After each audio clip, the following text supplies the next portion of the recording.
दोस्तों, आज से एक और नई कहानी शुरू कर रही हूँ। उम्मीद है कि ये कहानी आपको पसंद आएगी। मेरा नाम पुनीत है। मैं 24 साल का हूँ और मेरी हाइट 5 फुट 7 इंच है।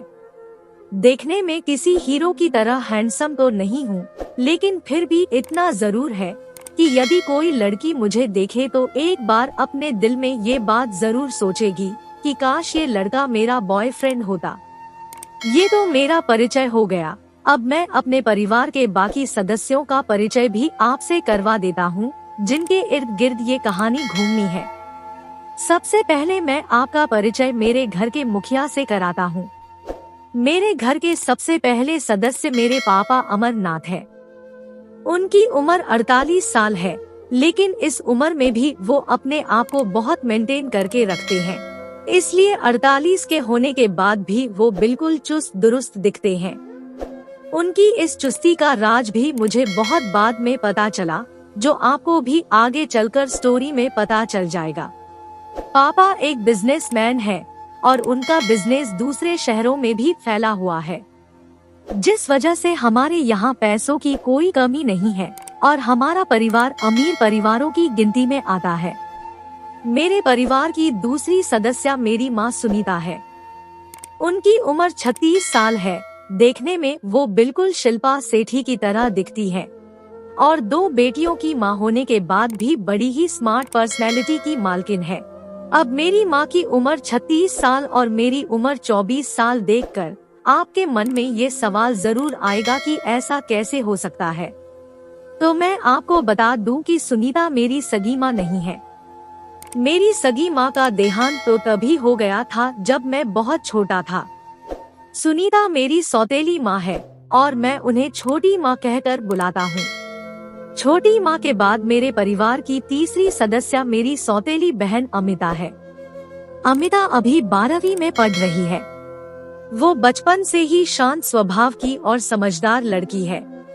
अमिता देखने में दुबली पतली है और पूरी तरह से छोटी माँ पर गई है। वो मुझसे 7 साल छोटी है। सब उसे प्यार से अमी बुलाते हैं और मैं उसे अमी के साथ साथ बेटू भी बुलाता हूँ। अमिता के बाद मेरे परिवार की चौथी सदस्य मेरी सौतेली बहन नामिता है। नामिता अभी 10वीं में पढ़ रही है। वो बचपन से ही चंचल और नटखट स्वभाव की लड़की है। गुस्सा तो उसकी नाक पर ही बैठा रहता है। नमिता देखने में भरे बदन की लड़की है, मगर मोटी बिल्कुल नहीं है। वो मुझसे 9 साल छोटी है और सब उसे प्यार से निमी बुलाते हैं और मैं निमी के साथ साथ उसे छोटी भी बुलाता हूँ। मेरे परिवार का 5वां सदस्य मैं खुद हूँ। मेरी पढ़ाई पूरी हो चुकी है और अब मैं अपने पापा के साथ उनका बिजनेस संभालता हूँ। मुझे सब प्यार से पुन्नू बुलाते हैं। ये मेरे छोटे से परिवार का परिचय था। अब मैं अपनी कहानी पर आता हूँ। ये कहानी तब शुरू होती है जब मैं पहली क्लास में पढ़ता था और मेरी माँ का देहांत हुए कुछ ही समय हुआ था। मेरी देखभाल मेरे पापा और मेरे घर में काम करने वाली चंदा मौसी किया करती थी। पापा की उम्र उस समय 30 साल रही होगी। एक दिन उनके ऑफिस में एक लड़की सुनीता जॉब के लिए आई। उसकी उम्र उस समय 18 साल रही होगी। पापा सुनीता को देखते ही उसके रूप पर मोहित हो गए और पहली ही मुलाकात में उसके सामने जॉब की जगह शादी का प्रस्ताव रख दिया। अचानक से पापा की तरफ से ये शादी का प्रस्ताव पाकर सुनीता के कुछ समझ में नहीं आया। वो एक मध्यम परिवार की लड़की थी और पापा एक रईस खानदान के इकलौते लड़के होने के साथ साथ एक कंपनी के मालिक थे। इसलिए सुनीता ने थोड़ा बहुत सोचने के बाद पापा के साथ शादी का प्रस्ताव मंजूर कर लिया। कुछ ही दिनों में पापा की शादी सुनीता के साथ हो गई और सुनीता मेरी सौतेली माँ बनकर मेरे घर आ गई। उनकी शादी के 1 साल बाद मेरी सौतेली बहन अमिता और 3 साल बाद नामिता का जन्म हुआ। लेकिन ये कहानी अमिता और नामिता के जन्म से पहले पापा की शादी की पहली रात से शुरू होती है। उस समय पापा की उम्र 30 साल और सुनीता की उम्र 18 साल थी। मेरी सौतेली माँ का पति मतलब कि पापा उनसे 12 साल बड़े थे और उनके पति का बेटा मतलब कि मैं उनसे 12 साल छोटा था। मुझे अच्छे से याद है कि उस समय मैं पापा के साथ ही सोया करता था। मगर जब पापा ने मुझे शादी की पहली रात मेरी सौतेली माँ से मिलवाया तो कहा कि ये तुम्हारी नई माँ है और आज से तुम इनको ही मम्मी कहोगे और आज से तुम दूसरे कमरे सोया करोगे। इसके बाद मेरे सोने की व्यवस्था एक दूसरे कमरे में कर दी गई। उस समय मुझे इतनी समझ तो थी नहीं जो पापा और छोटी माँ के एक साथ सोने का कुछ मतलब समझ पता। मुझे उस रात अकेले जरा भी नींद नहीं आई। मुझे कुछ समझ में नहीं आ रहा था। ऐसा लग रहा था कि मेरी माँ की मौत के साथ ही मेरी खुशियाँ भी खत्म हो गई हो। मैं सारी रात अपनी मरी हुई माँ को याद करके रोता रहा और मुझे पहले दिन ही अपनी नई माँ से नफरत हो गई। रात को रोते रोते कब मेरी नींद लग गई मुझे पता ही नहीं चला। सुबह सुबह मेरी नींद पापा की आवाज से खुली। पापा मुझे नींद से जगा रहे थे। मेरी नींद खुली तो पापा बोले, पुन्नू जल्दी से उठ जाओ नहीं तो स्कूल के लिए देर हो जाएगी। मैंने आँख खोलकर देखा तो नई माँ भी पापा के साथ खड़ी मुस्कुरा रही थी और उन्हें हंसता देखकर मैं मन ही मन जल रहा था। मैं बिना कुछ बोले फ्रेश होने चला गया। नहाने के बाद मुझे रोज की तरह मेरे घर में काम करने वाली चंदा मौसी ने तैयार किया और फिर मैं स्कूल चला गया। स्कूल में भी मैं सारे समय उदास रहा। मुझे उदास देखकर मेरे दोस्त मेहुल ने कहा, सुना है तेरे पापा तेरे लिए नई माँ लाए हैं। मैंने कहा, हाँ यार लाए तो है पर नई माँ अच्छी नहीं है। आते ही उसने मुझे पापा के कमरे से बाहर निकाल दिया। कल पहली बार मैं अकेले सोया। ये कहते कहते मैं रो पड़ा। मेहुल मुझे चुप करता रहा और फिर कहने लगा, देख पुन्नू सौतेली माँ बहुत गंदी होती है। मैंने कहा, ये सौतेली माँ क्या होता है? मेहुल बोला, जब किसी की माँ मर जाती है और उसके पापा जो नई माँ लाते हैं उसे सौतेली माँ कहते हैं। मेहुल की बात सुनकर मेरे मन की उत्सुकता बढ़ गई। मैंने उससे कहा, तुझे कैसे पता कि सौतेली माँ गंदी होती है? मेहुल ने कहा, मेरे पड़ोस में एक लड़का रामू रहता है, उसकी भी सौतेली माँ है। उसकी सौतेली माँ ने उसका स्कूल छुड़वा दिया है और उससे घर का सारा काम करवाती है। अपने बच्चों को तो खूब अच्छा अच्छा खाना देती है पर रामू को बचा हुआ खाना देती है और कभी कभी तो उसे भूखा भी रखती है। मैंने कहा, क्या रामू के पापा सौतेली माँ को ऐसा करने से नहीं रोकते? मेहुल बोला, पहले तो रोकते थे पर जब से सौतेली माँ के बच्चे हुए तब से वो उन बच्चों को प्यार करने लगे और रामू को अपनी माँ और भाई बहनों के साथ मिलकर ना रहने के लिए गुस्सा करने लगे। बेचारा रामू बिल्कुल अकेला हो गया। तब उसके नाना रामू को अपने साथ ले गए। अब रामू अपने नाना के साथ ही रहता है। रामू के उसके नाना के साथ जाने की बात सुनकर ना जाने क्यों मुझे खुशी हुई। मैं बोला, क्या अब रामू अपने नाना के यहाँ खुश है? मेहुल ने कहा, नहीं यार, वो बेचारा तो वहाँ भी खुश नहीं है। वहाँ उसके नाना नानी के साथ उसके 3 मामा और मामी भी रहते हैं। उसकी मम्मियाँ भी उसे परेशान करती है। बस फर्क इतना है कि उसके नाना नानी उसे बहुत प्यार करते हैं, इसलिए वो वहाँ से वापस आना नहीं चाहता। मेहुल की बात सुनकर मुझे बहुत निराशा हुई। मैंने कहा, यार अब मैं क्या करूं? मेरी छोटी माँ भी तो सौतेली माँ है, क्या वो भी मुझे रामू की तरह दुख देगी? मुझे परेशान देखकर मेहुल ने मुझे दिलासा देते हुए कहा, यार तू दुखी मत हो, मैं कुछ ना कुछ रास्ता ढूंढ निकालूंगा। मेहुल की बातों से मुझे कुछ सुकून महसूस हुआ और फिर हम लोग अपने अपने घर के लिए निकल लिए। मैं घर पहुंचा तो नई माँ हॉल में बैठी टीवी देख रही थी। मुझे स्कूल से आया देखकर नई माँ ने मुझे अपने पास बुलाकर पूछा, तुम्हारी स्कूल कितने बजे छूटी है? उनके इस सवाल से मैं सहम गया। मुझे लगा मेरी चोरी पकड़ी गई है। मैंने धीमी आवाज में कहा, जी 1 बजे छूटी है।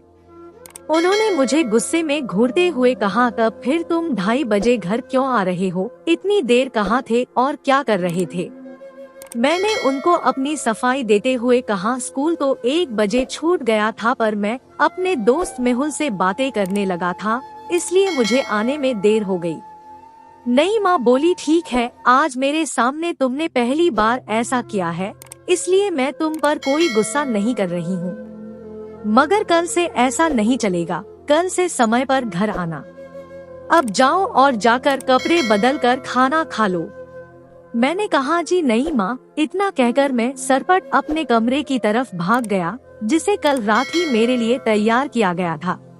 रात को डिनर पर नई माँ ने पापा को मेरे स्कूल से देर से आने की बात बता दी।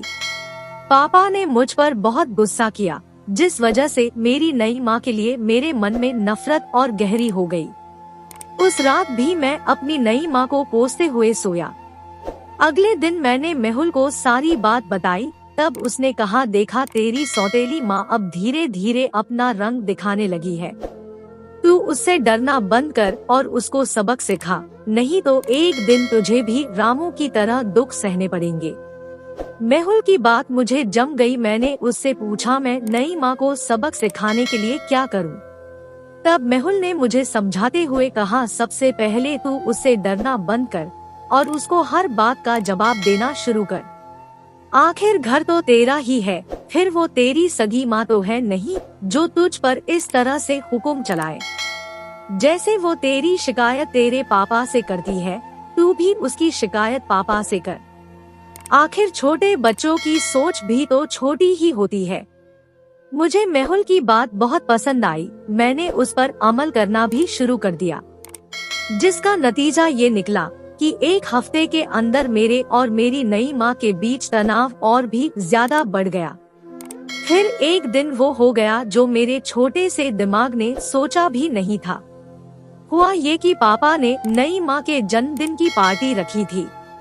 पापा ने कभी मेरे जन्मदिन की पार्टी नहीं रखी थी और आज नई माँ के जन्मदिन की पार्टी कर रहे थे, जो मुझे जरा भी अच्छा नहीं लगा। मैं पार्टी में नहीं गया और अपने कमरे में ही बुक खोल कर बैठ गया, ताकि कोई आए तो उसे लगे कि मैं पढ़ाई कर रहा हूँ। मेरा सोचना ठीक ही निकला, क्योंकि कुछ ही देर बाद किसी ने मेरा दरवाजा खटखटाया। मैंने दरवाजा खोला तो सामने नई माँ खड़ी थी। उन्हें दरवाजे पर खड़ा देखकर मैंने कहा, जी नई माँ। नई माँ बोली, नीचे इतनी बड़ी पार्टी चल रही है, तुम यहाँ कमरे में बैठे बैठे क्या कर रहे हो? चलो जल्दी से कपड़े बदलो और पार्टी में आ जाओ। मैंने कहा, नहीं माँ, मुझे पार्टी पसंद नहीं है। मैं पार्टी में नहीं आऊँगा और मुझे पढ़ाई भी करनी है। नई माँ बोली, देखो पार्टी हम लोगों ने दी है, इसलिए पार्टी में हमारे परिवार के सभी लोगों का होना जरूरी है। तुम चाहो तो थोड़ी देर बाद वापस आ जाना और अपनी पढ़ाई कर लेना। अब देर मत करो और तैयार होकर जल्दी से आ जाओ। ये कहकर नई माँ चली गई, पर मैं पार्टी में नहीं गया। काफी देर तक मैं पार्टी में नहीं गया तो नई माँ फिर मुझे बुलाने आई, मगर मैंने आने से साफ मना कर दिया। तब नई माँ ने मुझे समझाते हुए कहा, देखो पार्टी में सभी रिश्तेदार आए हैं, यदि तुम नहीं आओगे तो वो तरह तरह की बातें करेंगे जो तुम्हारे पापा को अच्छी नहीं लगेगी, और हो सकता है तुम्हारे पापा अपना सारा गुस्सा तुम पर उतार दें। इसलिए बेहतर यही होगा कि तुम कुछ देर के लिए पार्टी में आ जाओ। इतना कहकर नई माँ चली गई, मगर मुझे तो नई माँ की बात ना मानने और उनको नीचा दिखाने का जुनून सवार था। इसलिए मैंने इस बार भी उनकी बात पर कोई ध्यान नहीं दिया और मैं पार्टी में नहीं गया। देर रात को पार्टी खत्म हुई तब पापा और नई माँ मेरे कमरे में आए। मैं अपने बिस्तर पर लेटा हुआ सोने का नाटक कर रहा था। पापा ने 2 बार मुझे आवाज दी, पर मैं चुपचाप लेटा रहा। तब नई माँ बोली, देखो पढ़ाई करते करते सो गया है। मैं तो पहले ही कह रही थी कि वो पढ़ाई करते करते सो गया होगा, लेकिन आप मेरी बात मान ही रहे थे। मगर पापा मेरी वजह से बहुत गुस्से में लग रहे थे। वो नई माँ की इस बात के जवाब में कहने लगे, लड़का बहुत ही बिगड़ गया है, इसे सुधारने का अब एक ही रास्ता है कि इसे बोर्डिंग स्कूल में डाल दिया जाए, वरना एक दिन ये लड़का हमारे हाथ से निकल जाएगा। पापा की बात सुनकर नई माँ ने उन्हें समझाते हुए कहा, अभी ये बहुत छोटा है, इतनी सी उम्र में इसे बोर्डिंग स्कूल में डालना ठीक नहीं रहेगा। वो थोड़ा बड़ा हो जाएगा तो खुद ही हर बात को समझने लगेगा। पापा बोले नहीं, ये बहुत ढीठ हो गया है और यदि हमने इसे अपने साथ रखा तो इसका ढीठपन और भी बढ़ता जाएगा। इसके लिए यही ठीक होगा कि ये बोर्डिंग में रहे। इतना कहकर पापा और नई माँ चले गए, लेकिन उनकी ये बात सुनकर तो मेरी सिट्टी पिटी गुम हो गई थी। अब मैं उस घड़ी को कोस रहा था जब मैंने नई माँ की बात ना मानकर पार्टी में नहीं जाने का फैसला किया था। मैंने खुद ही अपने लिए एक परेशानी खड़ी कर ली थी, लेकिन अब हो भी क्या सकता था। मेरे दिमाग में तो कुछ आ ही नहीं रहा था, इसलिए मैंने सोचा कि अब जो भी कर पाएगा मेहुल ही कर पाएगा, और फिर ये सब सोचते सोचते मैं सो गया। दूसरे दिन मैं पापा का सामना किए बिना ही स्कूल निकल गया और फिर लंच में मैंने मेहुल को सारी बात बताई। तब मेहुल ने कहा, यार ये तो बहुत बड़ी मुसीबत हो गई है, इसके लिए तो अब हमें मम्मी ही कोई रास्ता बता सकती है। मैंने कहा तो फिर चल घर चलते हैं और आंटी से ही रास्ता पूछते हैं। इसके बाद हमने लंच से ही स्कूल से छुट्टी मार दी और हम दोनों मेहुल के घर के लिए निकल पड़े। मेहुल की मम्मी रिचा आंटी 26 साल की अत्यंत सुंदर महिला थी। जब से मेरी मम्मी की डेथ हुई थी तब से वो मुझे बहुत ही ज्यादा प्यार करती थी और जब भी मैं उनके घर जाता था वो मुझे बिना खाना खाए नहीं जाने देती थी और हमेशा मेहुल के हाथ से भी मेरे लिए कुछ ना कुछ भेजती रहती थी। इसलिए मैं उन्हें बहुत पसंद करता था और अपनी मम्मी की तरह ही उन्हें प्यार करता था। मेहुल के घर पहुंचने पर जब रिचा आंटी ने दरवाजा खोला तो हमें देखकर चौंकते हुए पूछा, तुम लोग इतनी जल्दी घर कैसे आ गए? तब मेहुल बोला, मम्मी पुन्नू परेशान है और उसी परेशानी का हल आपसे जानने आया है। रिचा आंटी बोली, ठीक है, पहले तुम दोनों कुछ खा लो, उसके बाद मैं पुन्नू की परेशानी भी सुनूंगी और उसे हल करने का रास्ता भी बताऊंगी। ये कहकर आंटी हम दोनों को घर के अंदर ले गई। उन्होंने हम दोनों को बैठने को कहा और खुद हमारे लिए खाना लेने रसोई में चली गई। आंटी ने हम लोगों को आलू के पराठे बनाकर खिलाए और जब हम लोगों ने पराठे खा लिए तो फिर उनसे मुझसे पूछा, हाँ बेटा, अब बताओ तुम्हें क्या परेशानी है जिसको हल करने का रास्ता तुम मुझसे जानना चाहते हो। मैंने आंटी को अपने रात को नई माँ की बर्थडे पार्टी में ना जाने और पापा की मुझे बोर्डिंग भेजने वाली बात बता दी, जिसे सुनने के बाद आंटी ने कहा, बेटा जब तुम्हारी नई माँ ने तुम्हें पार्टी में आने को बोला तो तुम पार्टी में क्यों नहीं गए? ये तो तुम्हारी ही गलती है और इस बात पर तुम्हारे पापा का गुस्सा करना जरा भी गलत नहीं है। मुझे आंटी की ये बात सुनकर बहुत ज्यादा निराशा हुई और मैं उदास हो गया। मुझे उदास देखकर आंटी मेरे पास आकर बैठ गई और मेरे सिर पर प्यार से हाथ फेरते हुए कहने लगी, बेटा मेरी बात का बुरा मत मानो, मैं जो भी कहूँगी तुम्हारे भले के लिए ही कहूँगी। अब मैं तुमसे जो भी पूछती हूँ तुम उसका सही सही जवाब दो, तभी तो मैं तुम्हारी परेशानी को दूर करने का कोई रास्ता बता सकूंगी। मुझे आंटी का यूं प्यार से हाथ फेरना और उनकी बात दोनों बहुत अच्छे लगे।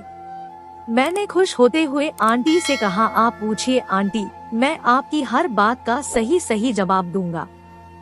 दोस्तों, इस कहानी का अगला भाग देखने के लिए चैनल को सब्सक्राइब करें और कमेंट करके हमें बताएं कि ये कहानी आपको कैसी लगी। कहानी सुनने के लिए आपका बहुत बहुत धन्यवाद।